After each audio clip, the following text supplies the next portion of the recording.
bergerak dari satu kutub ke kutub yang berlawanan gitu langsungnya. Betul. Habis abad ke-8 langsung Betul. Jadi karena mereka sejarah yang panjang kan, kalau kita lihat secara ke-8, lalu kemudian juga kita ingat ada perang 30 tahun di Eropa itu, yang itu karena aspek agama juga. Iya. Jadi makanya kalau kita lihat misalnya sejarah politik internasional, secara umum, itu sebelum Westphalian Treaty muncul, itu kan negara-negara Eropa itu kan diwarnai dengan pertarungan berdarah kelompok-kelompok atau kekuatan-kekuatan besar, the great powers, yang itu isunya juga akan sangat kuat pada saat itu. Makanya begitu kemudian muncul Westphalian Treaty tahun 1468 itu kemudian mereka mulai bicara tentang nasionalisme. Mereka inherent di dalamnya adalah tradisi yang sangat sekuler itu juga sebenarnya. Kenapa? Karena mereka punya sejarah yang panjang, sejarah yang gelap tentang agama, dominannya agama. Dan bahkan misalnya kalau kita baca kembali orang seperti Benedict Anderson misalnya, ketika menulis tentang Indigenous Community itu, dia mengatakan bahwa kesadaran tentang nation, kesadaran tentang bangsa itu muncul karena di Eropa itu mengalami dua hal ya. Jadi runtuhnya rezim agama, tanda kemah tadi ya, dan politik dinasti yang kerajaan-kerajaan. Karena kemudian mereka itu habis itu, maka mereka mulai membayangkan ikatan-ikatan baru.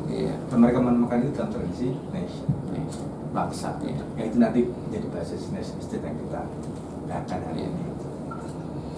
Jadi ikatan-ikatan yang lagi tidak lagi berbasis pada agama maupun pada dinasti kerajaan yang lama. Gitu. Jadi Anderson mengatakan bahwa kesadaran itu muncul karena itu tadi. Jadi karena di Eropa pernah ada dominasi gereja, dominasi agama, lalu dan juga politik dinasti, kerajaan-kerajaan dan sebagainya. Yang ini kemudian runtuh semua. Gitu. Sehingga kemudian kesadaran baru tentang ikatan-ikatan politik, tentang politik itu kemudian mereka membayangkan apa yang paling mungkin, nation, bangsa, itu kontrak sosial dan lain-lain. Nation itu yang kemudian menjadi cikal bakal nation state, nasionalisme dan sebagainya, di mana kemudian hak dan kewajiban negara bangsa pada akhirnya muaranya dari situ, prosesnya gitu. Kalau kemudian kita lacak kembali ke masa lalu dalam tradisi Yunani kuno, itu kan basisnya kota, polis kan, bukan negara bangsa, polis itu kota. Kemudian negara kota mirip-mirip kayak yang di Arab sekarang nggak sih Mas?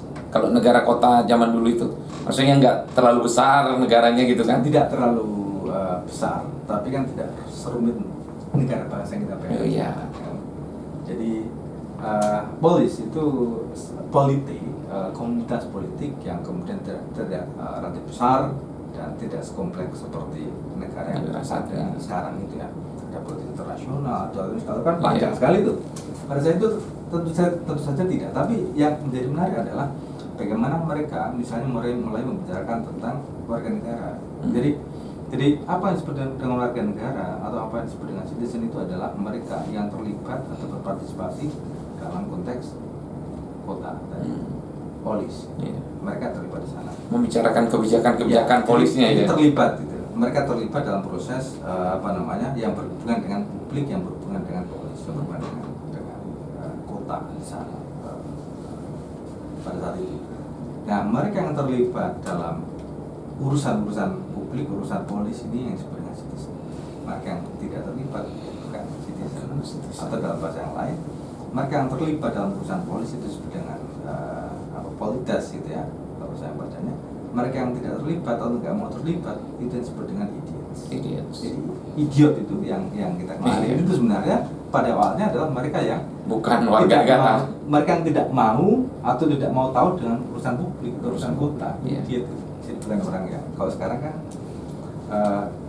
asosiasinya kan bodoh. Iya, intelektualitas. Nah, bukan. Jadi konteksnya adalah pada konteks tadi itu. Jadi peran-peran publik dan kemauan dan kemampuan dalam berpartisipasi pada urusan kota atau urusan publik. Maknanya itu. Jadi pada dasarnya memang aktif ini. Nah, ini yang nanti menjadi dasar juga bagi tradisi republikan. Kenapa kemudian harus aktif?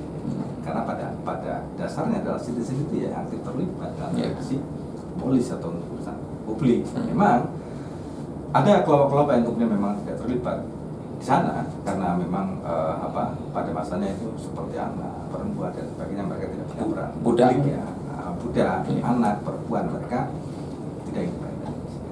Jadi pada saat itu ya memang hanya laki-laki yang kemudian terlibat dalam proses itu. Jadi kalau kemudian mungkin teman-teman masih ingat bahwa citizenship itu ya bias gender itu. Sebenarnya memang konsep dasarnya pada saat itu memang kebetulan tradisi yang berkembang laki-laki. Iya. Jadi kalau Perempuan di-exclude. perempuan, anak-anak itu di ruang privat. Privat.